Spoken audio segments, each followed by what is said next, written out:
Merci beaucoup, merci de cette occasion qui m'est donnée de m'exprimer devant vous, puis de le faire après ce petit robot tout à fait exceptionnel, hein. En effet, alors pourquoi il est exceptionnel? Ben, voyez d'abord, c'est un robot qu'on appelle humanoïde, hein, c'est-à-dire il a une apparence humaine mais très grossière, un tronc, deux bras, une apparence de visage, mais il ne cherche pas à ressembler à un humain. D'ailleurs, par sa taille, il est très éloigné d'un humain. C'est une machine qui parle, mais vous avez remarqué qu'il n'y a eu aucun effort pour lui donner une intonation humaine, hein. Ça n'a rien à voir avec la voix de Scarlett Johansson dans le film Her de Spike Jonze, hein. C'est une machine qui parle comme on s'attend à ce qu'une machine parle. Et puis, c'est aussi une machine qui est très exceptionnelle parce que vous avez vu que ce que l'animateur tape sur son clavier, vous ne l'avez peut-être pas vu, mais en tout cas, ce que l'animateur tape sur son clavier peut être dit par le robot, ce qui permet que des usagers puissent également s'amuser à faire dire au robot des choses qu'ils ont envie de lui faire dire. Et si c'est peu utilisé avec les personnes âgées, on l'utilise beaucoup avec les enfants autistes, notamment dans des hôpitaux de jour. Alors, à partir de cette petite machine, je vais essayer de vous montrer que le progrès de la robotique et de l'intelligence artificielle nous oblige à repenser l'éthique, bon ça c'est assez évident, mais aussi à repenser la psychologie. Alors, ces machines qui sont en train de se développer sont radicalement différentes de toutes celles qui ont été connues par l'humanité avant. Pendant très longtemps, l'être humain a fabriqué des outils et puis il leur a imposé son rythme, hein. Depuis l'invention des premiers silex jusqu'à la charrue poussée par un humain, ben, c'était l'humain qui décidait du rythme de la machine.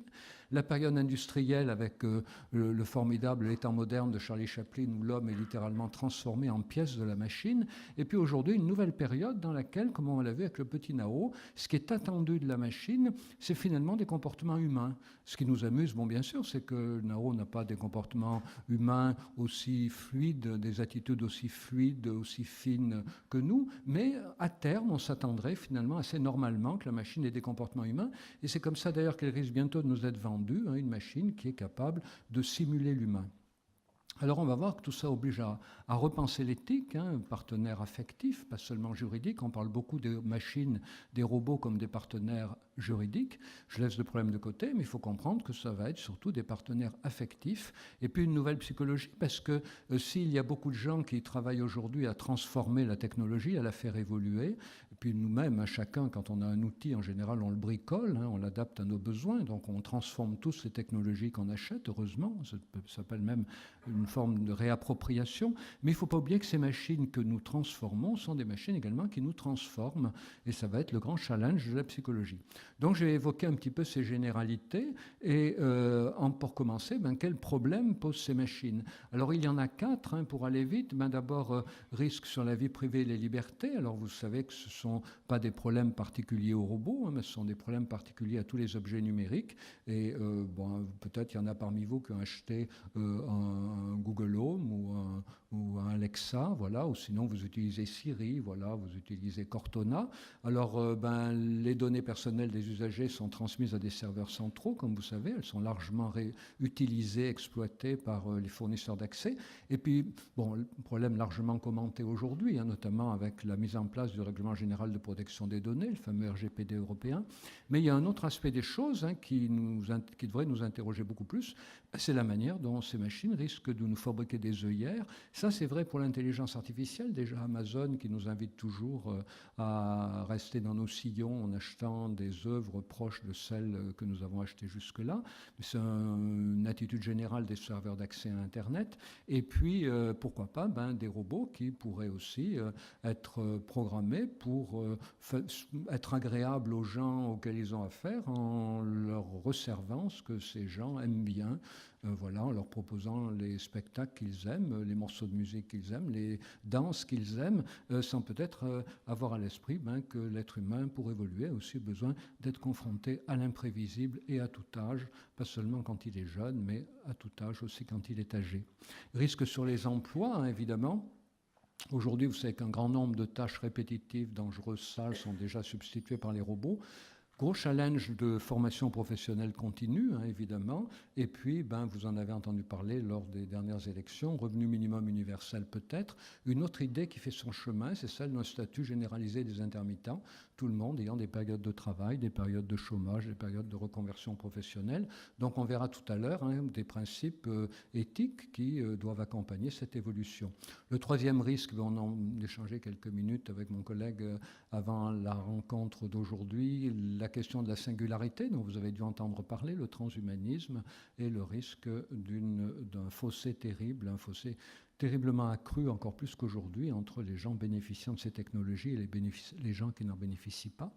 Et puis, quatrième problème, dont on va voir les conséquences sur la psychologie et l'éthique, un risque celui-là propre aux robots, parce qu'après tout, les risques sur les métiers, les risques sur la vie privée, le risque que les technologies ne profitent pas à tout le monde, ce n'est pas des problèmes spécifiques à l'IA et la robotique. En revanche, il y a un problème complètement spécifique à l'IA et la robotique, c'est le fait de nous abandonner à l'illusion animiste. C'est-à-dire l'être humain est constamment tendance à projeter ses pensées, ses émotions, ses sentiments sur l'environnement. Le risque, c'est de croire qu'une machine, parce qu'elle est capable de simuler l'humain, aurait réellement la capacité que nous avons tendance à lui prêter. Et c'est d'autant plus tentant que le vocabulaire est là pour nous tromper. On parle d'intelligence artificielle. Les machines n'ont aucune forme d'intelligence qui ressemble à celle de l'humain, rien de commun. On parle d'empathie artificielle, alors c'est un oxymore, l'empathie des machines n'a rien à voir avec celle de l'humain. On parle d'autonomie, mais aucune machine ne sera jamais autonome. Aucun informaticien n'est assez fou pour donner l'autonomie aux machines. C'est une fausse autonomie. Votre véhicule qui va d'un point à un autre, il n'est pas autonome. Il est super programmé par un serveur central et il est programmé pour prendre le chemin dans lequel il y aura le moins d'automobiles qui pourront créer des embouteillages. Donc le chemin peut varier d'une fois à l'autre. Ce n'est pas une question d'autonomie. C'est tout simplement les ordres du serveur central qui gère l'ensemble du réseau. Donc on est confronté constamment à des mots qui nous trompent, qui font illusion. Et vous voyez, il va falloir mettre en route notre cerveau frontal, notre sens critique, pour ne pas s'abandonner à l'idée que ces machines pourraient avoir réellement les capacités qu'on est tenté de leur prêter. D'autant plus que ces machines ne vont pas seulement répondre aux propositions que nous leur faisons, elles vont être capables de nous interpeller, de nous parler, et évidemment, ça va complètement changer la relation qu'on a avec elles. Alors, un petit rappel historique, dans les années 1960, un chercheur, Weizenbaum, avait fabriqué une machine qui était censée fonctionner comme un thérapeute rogérien. Un thérapeute rogérien, c'est quelqu'un qui reformule ce que dit une personne. Par exemple, une personne vient voir un thérapeute rogérien, le thérapeute lui dit « Qu'est-ce que je peux faire pour vous ?» La personne peut dire, par exemple, « Écoutez, je dors pas ou je suis triste. » Et le thérapeute rogérien reformule sous la forme d'une question « Ah bon, vous êtes triste ? Ah, vous ne dormez pas, mais est-ce que vous savez pourquoi ?» Voilà. Et donc, la machine avait été programmée par Weizenbaum de cette manière-là. Et astuce suprême, quand la machine n'arrivait pas à reformuler les choses, plutôt que de rester silencieuse, elle disait « Je vous ai compris ». C'était intéressant, d'ailleurs, lors des machines, quand elle ne comprenait rien, elle disait « Je vous ai compris ». Et alors, oui, l'intérêt de cette histoire, c'est que Weizenbaum s'est rendu compte que parmi les étudiants qui l'avaient aidé à programmer cette fameuse machine, s'appelait Elisa, vous trouverez l'histoire sur Internet, il s'est aperçu, Weizenbaum, que parmi les étudiants qui l'avaient aidé à programmer la machine, il y en a qui passaient beaucoup de temps avec elle. Alors il leur a dit, mais pourquoi? Vous savez bien comment elle est programmée, elle ne vous apprendra rien sur vous, vous avez bien compris, des programmes qui tournent en boucle, elle reformule, c'est tout. Et il a eu la surprise, Weizenbaum, que des étudiants ou même des chercheurs lui disent « Ben oui, on sait bien comment on l'a programmée, mais on ne peut pas s'empêcher de penser que quand c'est à nous qu'elle a affaire, quand c'est à moi qu'elle a affaire, quand même, elle manifeste plus d'intelligence que celle qu'on a l'impression d'y avoir mise. » Alors là, ça l'a beaucoup interrogé et c'est devenu depuis quelque chose qu'on appelle la dissonance cognitive, c'est-à-dire on a beau savoir, on se laisse porter par le désir de croire que la machine nous comprenne. Alors un certain nombre de risques évidents, le risque d'oublier que le robot est connecté, parce que c'est ça le grand problème, c'est que si on pense que la machine est autonome, on oublie qu'elle est connectée. Là, le petit Nao, c'était bien, parce que vous aviez l'animateur derrière avec son clavier, ça c'est formidable. Quand on fait ça avec les enfants autistes, avec les personnes âgées, c'est une vraie leçon sur l'absence d'autonomie des machines. Mais imaginez que la personne qui a l'ordinateur se mette derrière un paravent ou dans la pièce à côté, on est dans l'illusion la plus complète. Et beaucoup de gens peuvent être tentés de penser que la machine aurait une intelligence intégrée beaucoup plus grande que ce qu'elle n'est. Ce qui posait un gros problème sur l'information des patients pour lesquels on utilise des robots téléopérés, c'est-à-dire manipulés à distance. C'est pas toujours, les contraintes éthiques ne sont pas toujours respectées, loin de là. Alors deuxième problème, le risque de croire que les robots pourraient avoir des émotions, souffrir pour de vrai. Alors je les ai mis un petit robot démineur. Pourquoi? Pas parce que les personnes âgées en utilisent, parce que des soldats américains ont cédé à une étude de l'armée américaine a montré qu'un certain nombre de soldats utilisant des robots démineurs, pas tous, c'est ça qui est intéressant, mais un certain nombre d'entre eux présentent des signes de dépression quand leur robot est endommagé, tiennent à rendre les honneurs de la guerre à leur robot quand il est détruit. traitent leurs robots comme un compagnon de combat. Donc il y a une étude qui a été faite qui montre que plus les usagers d'une machine ont tendance à la customiser, à lui donner un surnom plutôt que l'appeler par son matricule, lui coller des post-it, voilà, lui mettre un petit bout d'étoffe autour d'une des parties de la machine, voilà, et bien plus ils ont tendance ensuite à se déprimer quand la machine est endommagée, ce qui pose des problèmes intéressants pour les utilisateurs de ces machines, dans le milieu civil comme dans le milieu militaire. Jusqu'où est-ce qu'il faut permettre que les gens customisent leur machine? S'ils la customisent, ils sont plus familiers de la machine, ils l'utilisent avec plus de facilité, mais s'ils la customisent, ils peuvent aller mal si la machine bug, est endommagée, ou ils peuvent même refuser que leur machine soit changée parce que, pour une meilleure, de plus grande qualité, parce qu'ils pensent qu'ils ont un lien privilégié avec celle-là, et c'est celle-là qu'ils veulent garder. Comme quelqu'un qui refuserait d'avoir une voiture neuve, même si on la lui donne, parce qu'il serait attaché à sa vieille guimbarde. Ce qui n'est pas trop gênant dans la vie privée, mais ce qui peut l'être beaucoup plus dans la vie professionnelle. Puis troisième problème, elle risque de préférer des robots à des humains, des robots toujours gentils, affables, etc. Et le problème est tellement important que l'armée américaine a même imaginé que les robots qui assistent, je ne sais pas où ils en sont, mais il y a quelques années, ils avaient imaginé que les robots qui assistent les soldats aient plutôt une allure insectoïde que humanoïde, parce que les insectes sont un peu répulsifs, et donc du coup, les soldats seraient toujours renvoyés par cette allure insectoïde de leurs compagnons de combat robotisés au fait que ces machines, il ne faut pas s'y attacher trop. Voilà. Donc je ne sais pas où ils en sont maintenant, parce qu'ils ont beaucoup évolué de ce point de vue-là, mais il y a quelques années, vous voyez, l'idée était envisagée. Et en tout cas, déjà, des roboticiens parlent de risque de robodépendance. Évidemment, ce n'est pas une fatalité, c'est évidemment aussi lié à la manière dont les robots sont présentés. Donc une nouvelle éthique, à mon avis, deux principes absolus qu'il faudra absolument mettre partout, voilà, que les robots ne remplacent pas les humains pour des tâches dans lesquelles il y a des relations. Alors c'est évidemment quelque chose qu'on répète sans arrêt, mais il faut bien comprendre que ce n'est pas parce qu'on le répète en tant que thérapeute, en tant que soignant, que c'est forcément quelque chose qui sera toujours entendu par les administrations, par les financiers. Donc c'est pour ça qu'on a beau en être convaincu, on ne perd pas son temps à le répéter. Et puis le deuxième point, toujours savoir qu'on a affaire à une machine. Quand on a affaire à une machine, ce n'est pas si évident que ça. Vous avez peut-être vu une vidéo qui s'appelle Google Duplex sur Internet, où une machine se fait passer pour un humain pour prendre rendez-vous avec un coiffeur, en disant par exemple, est-ce qu'il y a un rendez-vous mercredi? Le vrai coiffeur répond non, il n'y en a pas, mais j'en ai un vendredi, et l'intelligence artificielle dit attendez, je regarde mon agenda. Voilà. Ça, c'est une machine programmée pour se faire passer pour un humain. Ce n'est pas trop compliqué, mais ça risque de devenir vite problématique si on accepte ce principe, parce qu'au Japon, l'idée est que des mannequins, des robots Android, ayant une apparence strictement humaine, puissent remplacer des humains comme hôtesse d'accueil, par exemple, de telle façon que les usagers ne puissent pas savoir s'il s'agit d'un humain ou d'un robot. Vous voyez que ça pose beaucoup de problèmes en termes de gestion de la politesse, gestion de la relation. L'être humain, à mon avis, devrait toujours savoir quand il a affaire à un robot ou à un humain. Lors des mesures législatives, je ne vais pas les détailler, les emplois, la protection de la vie privée, l'économie, le libre choix, interdire les publicités mensongères du genre des robots qui ont des émotions, des mesures technologiques, alors imaginez des robots qui favorisent les liens, évidemment, plutôt que des robots qui gratifient les usagers en risquant de les enfermer dans une relation à deux, ce que j'appelle les robots Nutella, les robots qui flattent l'ego des usagers autant que le Nutella nous flatte le palais. Ce n'est pas une illusion, il y a déjà un robot qui s'appelle Alicia, je crois, et Alice aux Pays-Bas. Quand elle est introduite chez les personnes âgées, elle ne tarit pas d'éloges. « Oh, comme c'est beau chez vous, et comme vous êtes bien habillé, et puis vous êtes bien coiffé.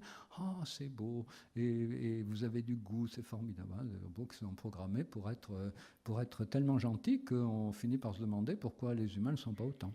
Voilà. Et puis, des mesures éducatives, évidemment, dès le plus jeune âge. Construction d'une cyberpsychologie, c'est là que je voulais terminer. Pourquoi cyberpsychologie? En hommage à Norbert Wiener, qui a inventé le mot de cybernétique.